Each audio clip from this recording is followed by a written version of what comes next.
you want to change your life? Then change the way you think. Because everything that was created starts in the mind. God has given you everything you need to do well. But you can decide not to harness the resources that you were given to create the kind of life God wants for you. So if you want to change your life, you need to change the way you think.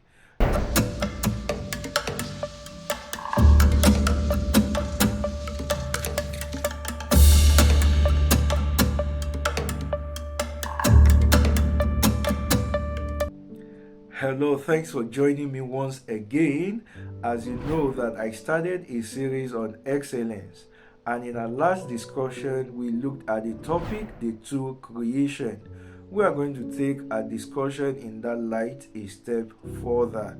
So we'll be looking at the two creation, the second part to that discussion. We have seen that everything we see around, be it anything, were created twice. So you were likewise created twice. We have seen that the cars, the chairs, whatsoever was first of all in the mind of someone before it was translated to this physical realm. And let's take this discussion a step further. Do you want to change your life? Then change the way you think. Because everything that was created starts in the mind. Do you know that you are the creator of your life? Of course, God created you, but He has given you the resources and the privilege to create or to follow through with what He has created. He created you in His likeness. And one of the likeness of God is that He is a creator. So if He is a creator, so you are. So He has given you the ability to create the kind of life you want. Come to think of it, God has given you everything you need to do well. But you can decide not to harness the resources that you were given to create the kind of life God wants for you. So if you want to change your life, you need to change the way you think. Little wonder Paul said that, be ye transformed by the renewal of your mind. That means if you want to be transformed, you have to renew your mind. Another version says, be ye transformed by the way you think. That means the way you think changes you.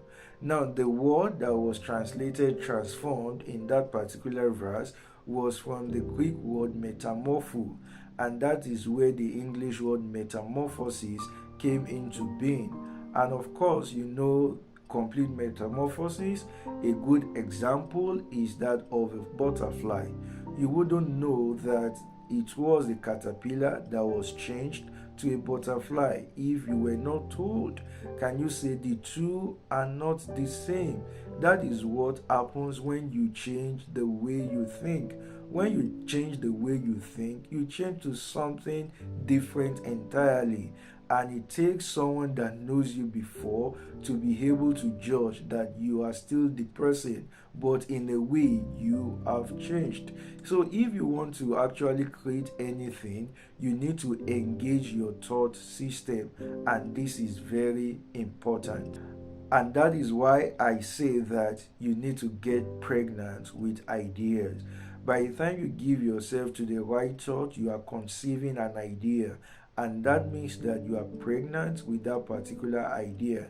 In fact, that is where conception, in a way, and conceiving an idea, they go hand in hand. And in fact, that is where another word, misconception, comes into play. That means when you conceive an idea and you are trying to pass or communicate that particular idea that you have conceived to another person, it's very possible that they wouldn't conceive what you have conceived, and that is misconception.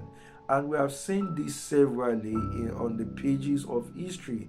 People coming up with an idea, and every other person around them will misconceive them because they cannot just think it. They can't just see that particular thing happen. And that's what I'm saying, that you need to be pregnant with ideas. And of course, there's something very important, and that is you need to believe the ideas. If you don't believe the ideas, you wouldn't take that particular idea to the second creation. Do you know that money does not make money, but thoughts make money? Someone said that, and in a way, I thought of it, and that is true. If you have money and you don't have the idea to keep the money or to multiply the money is going to disappear. And do you know that if you don't have any money but you have the idea, you can generate the money that you needed for that particular idea? That's why it's been said that what comes first to make money is not money but the idea, and of course the money will follow it. So that's the idea. The question now is, how do you create ideas? And first of all, you need to create time to think. Someone said that the most difficult task to do is to think, and because it's actually not interesting to sit down and think. And that is why I give you three things probably to help your creative ability. Number one, you need to intentionally create time to think. You, your pen, and your notepad, you sit down and you think, you ideate. You think about that particular aspect of your life and think about the ideas that can help you come out of it. Second, you need to pay attention to what you listen to and what you feed your mind with. And third, do not fill your heart or your mind with negative things. So I leave you with this work to do. Write down 10 ideas that will make your life better. That's the first. And the second, write down 10 ideas that will double your income in 3 to 6 months. See you some other time as we take a discussion into how to nourish your ideas. See you some other time. Thank you.